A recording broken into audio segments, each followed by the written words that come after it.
Mountain voice के एक और सिलसिलावार में खुशामदीद। आज के पैगाम का उन्वान है खुदा कौन है। पास्टर शान की कौन की जानिब से कई ईमान वाले शख्स से जदोजहद कर रहे हैं कि खुदा कौन है। कुछ कहते हैं कि वो एक सख्त नज़्म ज़ब्त वाला खुदा है, जबकि कुछ का ख्याल है कि वो एक दूर दराज की ताकतवर हस्ती है जो हमारी रोजमर्रा की जिंदगी में शामिल नहीं। अगर आप भी उन्हीं में से है तो मैं यकीन दिलाती हूँ ये पैगाम आपका नजरिया बदल देगा कि खुदा कौन है। तो आखिर तक देखते रहें। तो आज मैं जो पैगाम देने जा रहा हूँ उसका उन्वान है खुदा कौन है।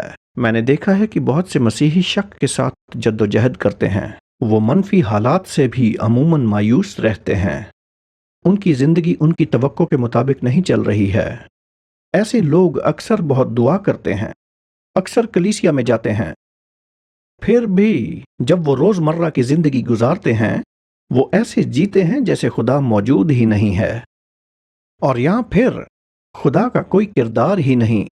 हमारी रोज़मर्रा की ज़िंदगी खुदा के बारे में तसव्वुर की अक्कासी करती है।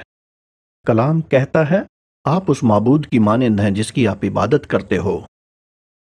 लिहाजा अगर हम कहें कि हम अक्सर कलीसिया जाते हैं, दुआएं करते हैं, मजबूत ईमान रखते हैं, फिर भी हमारी जिंदगी उस खुदावंद के किरदार की अक्कासी नहीं करती जिसकी हम इबादत करते हैं, तो फिर आप किसी और खुदा की इबादत करते हैं। आप गलत खुदा की इबादत कर रहे हैं, यानी खुदावंद के बारे में आपका ख्याल और तसव्वुर बिल्कुल गलत है।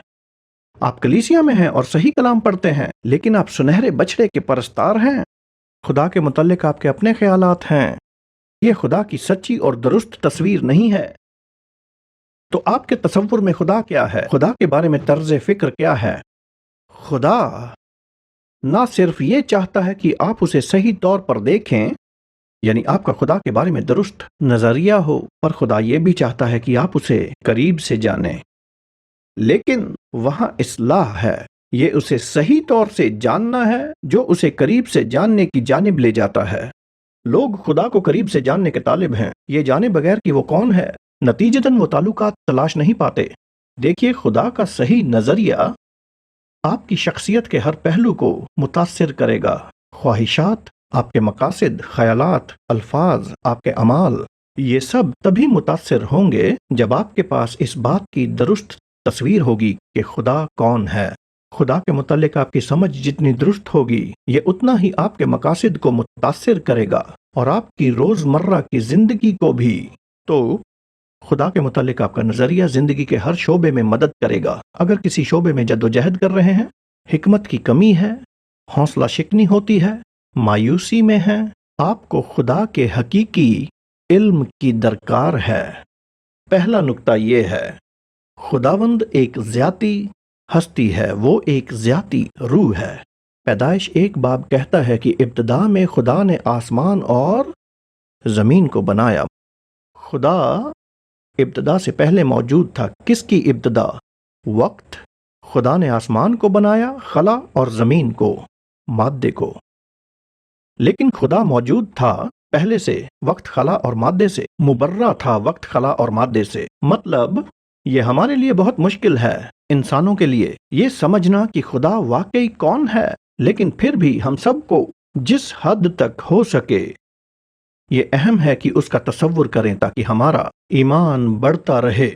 आइए मैं खुदा के बारे में कुछ नुकात बताता हूँ। खुदा अब्दी है। अब्दी का मतलब खुदा की कोई हद नहीं है, ना ही कोई सरहद है। खुदा वक्त, खला या मादे में महदूद नहीं है। खुदा पर कोई पाबंदी नहीं है, वो हमेशा मौजूद है।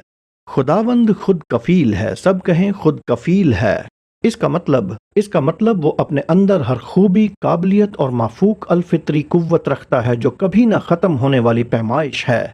हर एक सिफ्त या ताकत या कुव्वत लामुतनाही उसी की है। दूसरे लफ्जों में तमाम जिंदगी उसी में है। खुदा तामीर करना चाहे तो उसे कहीं से रेत या ईंटें या सरिया खरीदने की जरूरत नहीं होती, वो खुद तामीर करता है। जब खुदा ने कहा रोशनी हो जा और यकायक हर शय वजूद में आ गई। ये तमाम कायनात कहाँ से आई? खुद उसमें से आई। वो खुद कफील है। यूहन्ना 4 बाब 24 आयत बताती है कि खुदा रूह है, इसलिए लाजिम है कि उसके परस्तार रूह और सच्चाई से उसकी परस्तिश करें। खुदा एक ज़ाती रूह है, मतलब वो पोशीदा है, लेकिन फिर भी वो हकीकी है। इसलिए खुदा को जानने का वाहिद तरीका روح اور دل کے ذریعے ہے، جہاں آپ حقیقت میں خدا سے جڑتے ہیں، اور آپ خدا سے جڑ سکتے ہیں کیونکہ خدا ایک ذاتی ہستی ہے۔ ذاتی کا مطلب ہے کہ آپ خدا کے ساتھ تعلق رکھ سکتے ہیں۔ خدا نہیں چاہتا کہ آپ اسے محض الہیات کے ذریعے جانیں، کتب کے ذریعے یا منطق کے ذریعے یا استدلال کے ذریعے جانیں۔ خدا چاہتا ہے کہ آپ اسے ذاتی طور پر جانیں، تجربے کے ذریعے۔ اور خدا نے ہمارے لیے یہ ممکن بنایا کیونکہ اول بات یہ ہے، اس نے ہمیں خدا کا کلام دیا، کیونکہ کلام ہی ظاہر کرتا ہے اس کی صفات اور کردار کو۔ بلکہ یہ ہی نہیں، خدا نے اپنا بیٹا دے دیا تاکہ وہ ہمارے گناہوں کے لیے صلیب پر قربان ہو۔ خدا نے اپنا بیٹا قربان کر دیا کہ اس کا خون بہایا جائے تاکہ خدا اور انسان کے درمیان کا فرق، گناہ کی رکاوٹ مٹ جائے اور انسان اور خدا پھر ایک ہو جائیں۔ بس یہی نہیں، خدا نے اپنا پاک روح بھیجا جو آپ کے دل میں بسے، تاکہ جب خدا کا روح آپ کے دل میں ہو تو آپ اسے اپنی روح میں جان سکیں۔ لہذا خدا کا ایک ذاتی وجود ہے، جس کا مطلب آپ خدا کے دوست بن سکتے ہیں۔ ابراہیم خلیل خدا تھے، اور ابراہیم ہمارے لیے ایک نمونہ ہے۔ ابراہیم ایک مثال ہے، ایک با ایمان انسان کا نمونہ۔ لہٰذا اگر آپ ایک ایماندار مرد اور خاتون ہیں، جو آپ سب ہے بھی کیونکہ آپ یسوع پر ایمان لائے اور نئے سرے سے پیدا ہوئے، تو آپ ایماندار شخصیت ہیں، جس کا مطلب ہے کہ آپ خدا کے دوست بن سکتے ہیں۔ داؤد خدا سے قریبی طور پر واقف تھا۔ زبور 25 کی 14 آیت میں درج ہے، خداوند کے راز کو وہی جانتے ہیں جو اس سے ڈرتے ہیں، اور وہ اپنا عہد ان کو بتائے گا۔ ہم شیخی مارتے ہیں کہ فلاں وزیر میرا دوست ہے، وہ مشہور شخصیت میرا دوست ہے۔ ہم یہ فخر کیوں نہیں کرتے؟ کائنات کا خالق میرا دوست ہے، یہ سب سے بڑا عمل ہے۔ ہاللیلویہ۔ دوسرا نقطہ، خدا ایک عظیم قوت والا ہے، کہیں قوت والا۔ ہزاروں لاکھوں کہکشائیں جو ابھی بھی مسلسل بڑھ رہی ہیں، وجود میں آئیں، اربوں سورج اور اربوں ستاروں کے ساتھ۔ کیا آپ ایک سورج کی طاقت کا تصور کر سکتے ہیں؟ جبکہ اربوں سورج ہیں، اور تمام سورج کی تمام طاقتیں محض ایک حصہ ہے جو خدا کی موجودہ قوت میں موجود ہے، اور اس کی قوت کسی کی حد میں نہیں ہے۔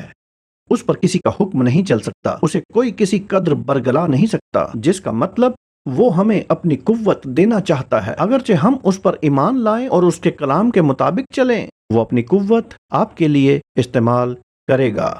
وہ اس سے زیادہ دینے کو انتہائی قادر ہے۔ ہم جو کچھ بھی اس سے مانگتے، سوچتے اور خواہش رکھتے ہیں، ہمارے اندر کام کرنے والی طاقت کے مطابق وہ قادر ہے۔ تیسرا نقطہ، خداوند ہماگیر ہے، جس کا مطلب وہ ہر جگہ موجود ہے۔ خدا ہر جگہ ہے۔ جو کچھ آپ کرتے ہیں، عوامی یا نجی طور پر، آپ کے دل کے مقاصد اور وہ اعمال جو آپ باہری طور پر کرتے ہیں، نہ صرف آپ کو بلکہ اربوں لوگوں کو ایک ہی وقت میں، ایک ہی لمحہ میں خدا سب کچھ دیکھتا ہے، کیونکہ وہ ہر جگہ موجود ہے۔ عبرانیوں 4 باب 13 آیت پڑھیں گے۔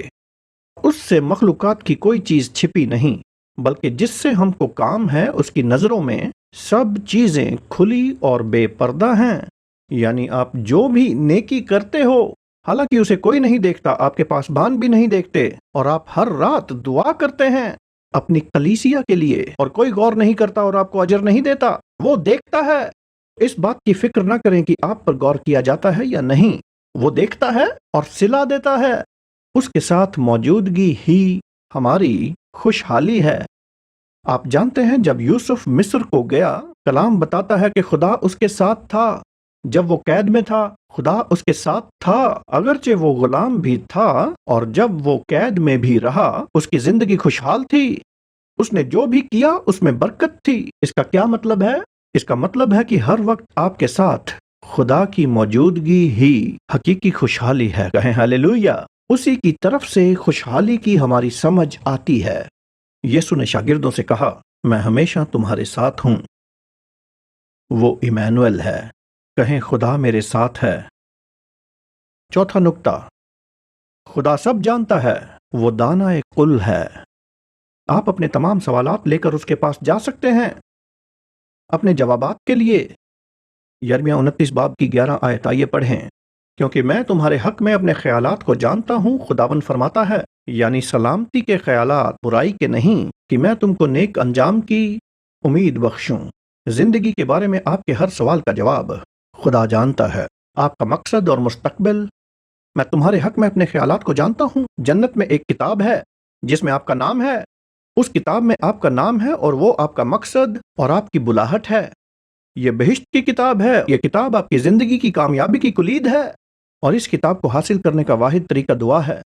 جب آپ اسے دل سے تلاشتے ہیں، خدا آپ کی زندگی کے ہر دور میں اس کتاب کے پہلو اور تراشوں کو آپ پر ظاہر کرتا ہے۔ لہٰذا ایک مکاشفہ ہے جو کسی بھی زمینی علم سے بڑھ کر ہے، جس کی آپ کو اپنی کامیابی کے لیے ضرورت ہے۔ یہی کہلاتا ہے وہی یہ علم جو خدا کے پاس ہے۔ اسی لیے خدا ہمیں دعوت دیتا ہے، تم پورے دل سے میرے طالب ہوگے اور تم مجھے پاؤ گے۔ وہ آپ کے متعلق سب جانتا ہے۔ اس کا کیا مطلب ہے؟ ہمارے ذاتی استعمال کے لیے، کیونکہ خدا سب جانتا ہے، ہم خدا کے پاس جائیں۔ پانچواں نقطہ، خدا خود مختار ہے، جس کا مطلب ہے کہ آپ کو خوشی سے اس کی مرضی کے تابع ہونا ہے، کیونکہ وہ خود مختار ہے اور مجموعی طور پر خدا ہے۔ آئیے ان آیات کو دیکھیں۔ پہلی تواریخ 29 باب 11-12 آیت۔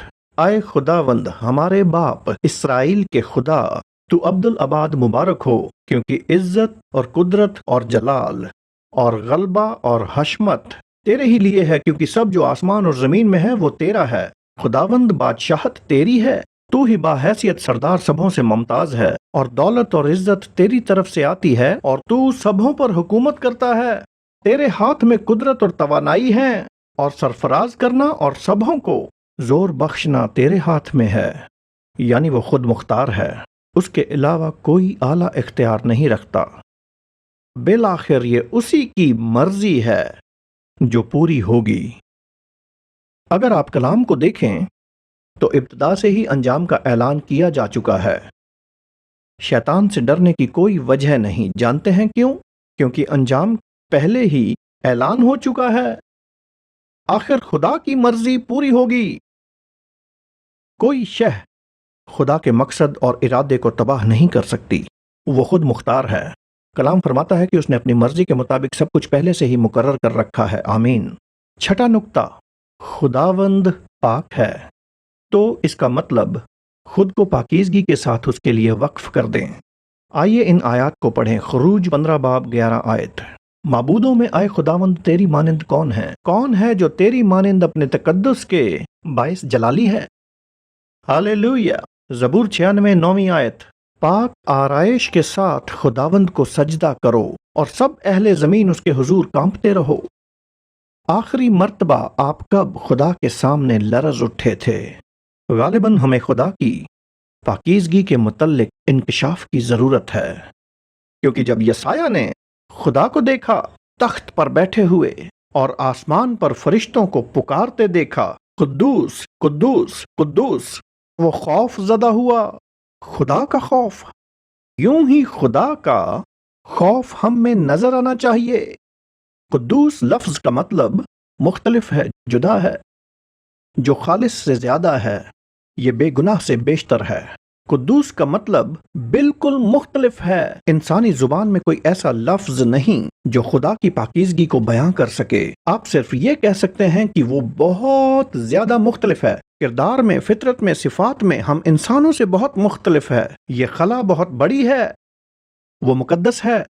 اس لیے جب ہم اس کی پاکیزگی کو سمجھتے ہیں، ہمارا دل اس کے ادب سے عبادت کرنے کی خواہش سے بھر جانا چاہیے، جیسے کہ مکاشفہ کی کتاب میں لکھا ہے، جہاں تمام بزرگ اور قومیں خدا کو سجدہ کرتی ہیں اور کہتے ہیں کہ قدوس قدوس خدا قادر مطلق۔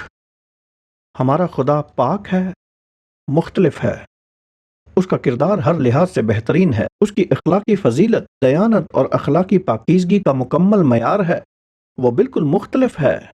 اور حیرت انگیز بات یہ ہے کہ وہ اپنے تقدس کو ہمارے ساتھ نشر کرتا ہے۔ وہ ہمیں اپنے لہو سے پاک کرتا ہے، وہ دنیا سے علیحدہ کرتا ہے، وہ ہمیں مقدس قوم کہتا ہے۔ تقدس جسے ہم اباؤ مانتے ہیں، تقدس ہمیں صحت یاب کرتا ہے، تقدس خوشحالی کی جانب لے جاتا ہے، فلاح کی جانب لے جاتا ہے۔ میں بتا دوں، تقدس آپ کی عظیم طاقت ہے، تقدس آپ کی قوت ہونی چاہیے۔ ساتواں نقطہ، خدا کامل سچائی ہے، جس کا مطلب ہے آپ اس کی سچائی کے مطابق زندگی جئیں، यूहन्ना 14 बाब 6 आयत। यीशु ने उससे कहा कि राह और हक और जिंदगी मैं हूँ, कोई मेरे वसीला के बगैर बाप के पास नहीं आता। यूहन्ना 14 का 16 से 17 इकट्ठे पढ़े। मैं बाप से दरखास्त करूंगा, वो तुम्हें दूसरा मददगार बख्शेगा कि अबद तक जो तुम्हारे साथ रहेगा, यानी कि रूहे हक। हमारा खुदा मुतलक सच्चाई है, उसके लिए दूसरी सूरत में होना नामुमकिन है। वो सच है, वो जो भी फरमाता है वो हमेशा मुकम्मल सच है, और खुदा चाहता है कि हम सच को जानें। हकीकत जानने के लिए खुदा ने हमें अपना कलाम दिया, जैसे हमने अभी पढ़ा कि आपका कलाम सच है। बस ये ही नहीं, खुदा ने हमें यीशु के साथ एक रिश्ते में रखा जो हम में रहता है। वो राह है, वो हक है, जिंदगी है। वो ना महज सच बोलता है बल्कि वो खुद सच्चाई है। वो ना महज सच्चाई की जानिब इशारा करता है, वो खुद सच्चाई है। यानी आप यीशु की पैरवी करते हैं तो कभी गुमराह ना होंगे। सिर्फ यही नहीं, वो हमें पाक रूह बख्शता है, हमारे अंदर से हमें रूल कुद्दस से मामूर करता है, हमें जुबानों में दुआ करने का तोहफा देता है ताकि आप रूल कुद्दस के साथ राब्ता कायम कर सकें। और रूल कुद्दस ही कौन सा रूह कहलाता है? सच का। कहें आमीन। लिहाजा अगर खुदा सच्चा है तो आपकी तमाम सच्चाई की खासियत उसकी जानिब से आनी चाहिए। 8वां नुक्ता, खुदा रास्तबाज है। खुदा रास्तबाज है तो उसके मयार के मुताबिक जियो। खुदा अपनी तमाम राहों में सादिक है, वो अपने तमाम कामों में रहीम है। सादिक का मतलब वो हमेशा रास्त है। ज़बूर नवीस 71 ज़बूर की 19वीं आयत में फरमाता है, आए खुदा तेरी सदाकत भी बहुत बुलंद है। लिहाजा रास्तबाजी की खासियत उसी की तरफ से आती है। खुदा के मयार कभी नहीं बदलते, वो लामहदूद हैं, और उसके कवानीन उसकी रास्तबाजी के अक्कास हैं। 10 अहकाम उसकी रास्तबाजी के अक्कास हैं। पुराने अहदनामे में कत्ल करना गुनाह है, जो आज भी गुनाह है। ज़नाकारी गुनाह था, वो आज भी गुनाह है। लिहाजा हमें उसकी रास्तबाजी को समझना चाहिए। और सही जिंदगी जीने की सलाहियत खुदा का तोहफा है। खुदा हमें सलाहियत देता है। जब आप नए सिरे से पैदा हुए तो रास्तबाज हो गए। खुदा ने आपको नेक बनाया, खुदा ने आपको दुरुस्त किया। ये एक तोहफा और उसका दिया दर्जा है। हम अपने तरीकों और अपनी मुशक्कत से खुदा के सामने दुरुस्त नहीं हो सकते। अगर आप खुदा पर ईमान लाए हैं तो उसने आपको रास्तबाज ठहराया। उसने आपको मसीह की रास्तबाजी से मलबूस किया, रास्ती का लिबास पहनाया। रास्तबाज के साथ नेमतें जुड़ी हैं। 9वां नुक्ता, खुदा आदिल है। इस्तिश्ना 32 बाब 4 आयत। आइए मिलकर पढ़ें। वो वही चट्टान है, उसकी सन्नत कामिल है, क्योंकि उसकी सब राहें इंसाफ की हैं। वो वफादार खुदा और बदी से मुबर्रा है, वो मुनसिफ है और बरहक है। खुदा अपने तमाम फैसलों में आदिल है। उसके फैसले बिल्कुल दुरुस्त होते हैं क्योंकि वो सब जानता है। तमाम हकायक उसके पास हैं, हत्ता कि अदालत उज़्मा के आदिल भी गलती कर जाते हैं। वो इसलिए कि वो सब कुछ नहीं जानते, क्योंकि तमाम हकायक नहीं हैं। लेकिन खुदा का हर फैसला दुरुस्त और सही है, क्योंकि उसे सब नजर आता है, वो सब जानता है, हर एक से वाकिफ है। वो हमेशा आपके साथ इंसाफ करेगा। खुदा की बादशाही में आपके साथ कोई ना इंसाफी ना होगी। आप बादशाही के लिए जो भी करेंगे उसे तवज्जो दी जाएगी। आपके मकासद अहम हैं, गौर करें। हर बीज जो आप बादशाही के लिए बोते हैं तवज्जो पाएगा। लोग भूल जाते हैं, कलीसिया भी भूल जाती है, शुक्रिया करना भूल जाते हैं, लेकिन खुदा खबर रखता है। आमीन। तो उस पर भरोसा रखें, खुद को उसके सामने आजीज रखें, चाहे लोग कदर करें या ना करें। 10वां नुक्ता, खुदा मोहब्बत है। कहिए खुदा मोहब्बत है, जिसका मतलब है कि वो गैर मशरूत तौर पर आपकी फलाह व बहबूद का पाबंद है। पहला यूहन्ना 4 बाब 8वीं आयत। जो मोहब्बत नहीं रखता वो खुदा को नहीं जानता, क्योंकि खुदा मोहब्बत है। मोहब्बत खुदा की पाक ज़ात है। खुदा के बारे में आपके पास अजीम मुकाशवा है। खुदा मोहब्बत है, वो तमाम मोहब्बत का सरचश्मा है। वो मोहब्बत की वजाहत है और उसके तमाम सिफात मोहब्बत से निकले हैं। लेकिन उसकी मोहब्बत अलहदा तौर पर काम नहीं करती, उसके इंसाफ से और उसकी रास्तबाजी से और उसकी कुव्वत से। इसका मतलब सलीब खुदा की तमाम सिफात की एक बेहतरीन मिसाल है। खुदा ने अपनी मोहब्बत और फजल की वजह से हमें सलीब पर से मुआफ कर दिया, लेकिन खुदा ने अपनी रहमत और इंसाफ से इनकार करके ऐसा नहीं किया, क्योंकि उसने हमारे गुनाहों का इंसाफ किया, हमारे गुनाहों की मजम्मत की। उसने नेक आदिल होने के तौर पर हमारे गुनाहों को सजा दी और मुकम्मल तौर पर दी। उसका गुस्सा मुकम्मल तौर पर सलीब पर मुतमईन था, ताकि उसी अंदाज में एक ही वक्त में वो हमें अपनी मोहब्बत दे सके। खुदा का इंसाफ और मोहब्बत एक साथ बहता है, उसकी रास्तबाजी और मोहब्बत एक साथ बहती है, उसकी कुव्वत और मोहब्बत एक साथ बहती है। यानी कि आपकी शिफा याबी उसकी मोहब्बत की जुबान है, उसकी कुव्वत उसकी मोहब्बत से आती है, उसका रिज़्क उसकी मोहब्बत की वजह से आता है। बदले में खुदा चाहता है कि आप उससे प्यार करें और आप दुनिया से मोहब्बत रखें। क्यों? क्योंकि हमारा खुदा किसका खुदा है? मोहब्बत का, वो नफरत का खुदा नहीं। इसीलिए मसीही माफ करते हैं, इसीलिए मसीही नफरत नहीं करते। हम खुदा की सूरत पर बनाए गए हैं, हम मोहब्बत के लिए बनाए गए हैं। हम इसलिए बनाए गए हैं कि मोहब्बत बांटें, मोहब्बत पाएं, मोहब्बत में जिएं, मोहब्बत में हम बेहतरीन खिदमत करते हैं। 11वां नुक्ता, खुदा मेहरबान है, इसलिए वो हमारे गुनाह माफ कर देता है। याकूब 5:11 देखो, सब्र करने वालों को हम मुबारक कहते हैं। तुमने अय्यूब के सब्र का हाल तो सुना ही होगा, और खुदावंद की तरफ से जो उसका अंजाम हुआ, जिससे खुदावंद का बहुत रहम और तरस जाहिर होता है। और जब वो औरत जिनाह में पकड़ी गई, हमने देखा उस नाबीना बर्तिमई को भी ये रहम 10 कोढ़ियों पर भी देखा, और यही रहम उस कोढ़ी पर भी देखा जब यीशु ने अपना हाथ बढ़ाकर उसे मस किया। यीशु ने हम पर जाहिर किया कि खुदा एक रहीम खुदा है, खुदा रहीम है। दूसरे अल्फाज में आपको भी रहम दिल होना चाहिए, रहम दिल बने। 12वां नुक्ता, खुदावंद वफादार है, खुदा वफादार है, भरोसा रखें वो अपने वादों को कामिल करेगा। ज़बूर 33:4 क्योंकि खुदावंद का कलाम रास्त है और उसके सब काम बावफा हैं। वफादारी ही है जो खुदा का अजीम मरकज है, वो अपने तमाम वादे पूरे करता है। क्या आप जानते हैं कलाम मुकद्दस में करीबन 2400 पेशन गोइयां हैं, जिसमें से करीबन 300 यीशु की आमद अव्वल के बारे में हैं। और आप जानते हैं यीशु की पहली आमद के बारे में वो तमाम पेशन गोइयां पूरी हो चुकी हैं। और आप जानते हैं करीबन 2000 पेशन गोइयां पूरी हो चुकी हैं। इसका मतलब क्या समझे? बाकी की पेशन गोइयां भी जरूर पूरी होंगी, जिसका मतलब ये भी है कि हमें भी वफादार रहना होगा। 13वां नुक्ता, खुदा कभी बदलता नहीं, जिसका मतलब आपका मुस्तकबिल महफूज और अबदी है। खुदा बदलता नहीं, उसकी मोहब्बत घटती नहीं, उसकी हिकमत घटती नहीं। खुदा जैसा कल था वैसा आज भी है और हमेशा ही रहेगा। उसकी मर्जी, उसकी सदाकत कल, आज और अबद तक रहेगी, जिसका मतलब है कि तुम एक अजीम शख्सियत रखते हो। जानते हो क्यों? आपके लिए उसका मकसद नहीं बदलता, आपके लिए उसका मंसूबा नहीं बदलेगा। वो एक सा है आज, कल और अबद तक। यानी कि आपके लिए उसका मकसद अबदी है, हमारी जिंदगी के लिए उसकी रहनुमाई अबदी है, उसकी राहें कामिल हैं, जिसका मतलब कि हमें उसकी मर्जी के मुताबिक जिंदगी गुजारनी है। 6000 साल पहले लिखे जाने के बावजूद अगर आप आज कलाम पढ़ेंगे तो ये आपकी जिंदगी में फल लाएगा। लाजवाल सच्चाई, कहें आमीन। जब आप खुदा को उसकी हकीकी सूरत में देखेंगे, जिंदगी बदल जाएगी। आप उस खुदा की मानिंद हो जाते हैं जिस खुदा की आप इबादत करते हैं। जिस खुदा को आप देखते हैं वो सच्चा होना चाहिए, जिसे उसका कलाम जाहिर करता है। रिवायत से परे देखें, अकायद से परे देखें, सकाफत से परे देखें और खुदा की हकीकी तस्वीर देखें।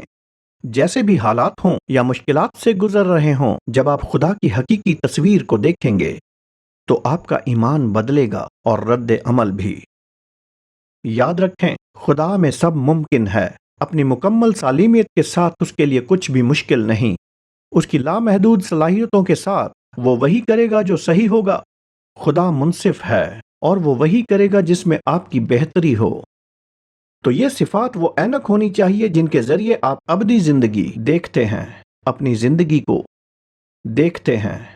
यूहन्ना 17:3 यीशु ने यह फरमाया, हमेशा की जिंदगी ये है कि तुम खुदाए वाहिद को और यीशु को जानो। लफ्ज जानो का मतलब है मुबाशरत का इल्म, मतलब तजुर्बे से उसे जाने। इसका मतलब दिल से उसे जाने। ये खुदा का इल्म इलाहियात की कुतुब के बालातर है, जिसे कहते हैं दुआ। خدا کا ایسا علم ہے جو مبلغین کی تبلیغ سے بھی بالاتر ہے، اور اسے عمل کہتے ہیں۔ عمل کا مطلب، کیونکہ آپ نے اس کا تجربہ کر لیا، اب جواب دیں، اپنے دل کھولیں اور اسے ذاتی طور پر جانیں۔ خیر، ہم پیغام کے اختتام پر آ پہنچے، اور مجھے یقین ہے کہ اس نے آپ کے زاویہ نگاہ اور سوچ کو بدلا ہوگا کہ خدا کون ہے، کہ وہ دور دراز رہنے والا خدا نہیں ہے، کہ اس نے ہم سب کو محبت کے لیے پیدا کیا، کیونکہ وہ خدائے محبت ہے۔ جب ہمارے پاس ایک درست تصویر ہوگی کہ خدا کون ہے، تو ہماری خواہشات کا ہر پہلو، ہمارے خیالات، ہمارے اعمال اور ہماری بات چیت متاثر ہوگی۔ لہٰذا یہ ضروری ہے کہ اس کی صحیح تصویر ہو کہ خدا کون ہے۔ اگر آپ کو زندگی کے کسی شعبے میں دعا کی ضرورت ہے، برائے مہربانی ہمیں ای میل کریں یا رابطہ قائم کریں اسکرین پر دیے گئے نمبروں پر۔ ہم ہر وقت آپ کے لیے دعا کرنے کے لیے مستعد ہیں۔ اگر آپ نے یسوع کو اپنا نجات دہندہ اور ذاتی خدا قبول نہیں کیا تو ابھی بھی کچھ دیر نہیں ہوئی ہے۔ برائے مہربانی میرے ساتھ یہ دعا کریں۔ پیارے خداوند یسوع، میں تسلیم کرتا ہوں کہ میں ایک گنہگار ہوں اور آپ کی معافی کا طلبگار ہوں۔ میں تسلیم کرتا ہوں کہ آپ میرے گناہوں کے لیے قربان ہوئے اور مردوں میں سے جی اٹھے۔ میں آپ کو مدعو کرتا ہوں اپنے دل میں اور اپنی زندگی میں، یسوع کے نام میں، آمین۔ اگر آپ نے یہ دعا سچے دل سے مانگی ہے اور جاننا چاہتے ہیں اس سفر کو نئی تخلیق کے طور پر کیسے شروع کریں، ہم سے رابطہ قائم کریں۔ ہم اگلے ہفتہ آپ کو پھر اسی وقت ملیں گے۔ خدا برکت دے۔